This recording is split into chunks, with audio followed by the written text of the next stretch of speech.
ગરબાડામાં બાળકોને સંજીવની યોજના હેઠળ અપાતું દૂધ રસ્તા ઉપર ફેંકી દેવાયું। આઈસીડીએસ વિભાગની કામગીરી સામે સવાલ ઉઠ્યા। ગરબાડા તાલુકામાં આઈસીડીએસ શાખાની ગંભીર બેદરકારી હોવાનું સામે આવ્યું છે।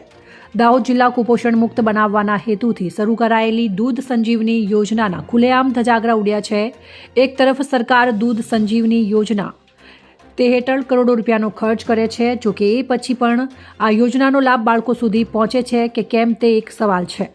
દાહોદ જિલ્લાની આંગણવાડીમાં લોલમપોલ ચાલતી હોવાનું સામે આવ્યું છે। દાહોદ જિલ્લાના ગરબાડા તાલુકાના નવા ગામ જવાના રસ્તા ઉપર આંગણવાડીના બાળકોને આપવામાં આવતું દૂધ કચરામાં ફેંકાયેલું જોવા મળ્યું છે। ત્યારે બાળકોને દૂધ નહીં આપીને દૂધને રસ્તામાં ફેંકી દેવાતા ગરબાડા આઈસીડીએસ વિભાગની કામગીરી સામે સવાલો ઊભા થયા છે। સંજીવની દૂધ બાળકોના પેટમાં જવાને બદલે રસ્તા ઉપર કચરામાં ફેંકી દેવાતા તંત્ર સામે અનેક સવાલ ઊભા થયા। એક તરફ સરકાર દૂધ સંજીવની યોજના પાછળ કરોડો રૂપિયાનો ધુમાડો કરે છે અને બીજી તરફ ભ્રષ્ટ અધિકારીઓની બેદરકારીને લીધે દૂધ ગરીબ બાળકના પેટમાં જવાને બદલે રસ્તા ઉપર કચરામાં દૂધ તેમજ ખાદ્ય પદાર્થોના આવા બગાડને લીધે આઈસીડીએસ વિભાગની કામગીરી સામે સવાલો ઊભા થયા છે।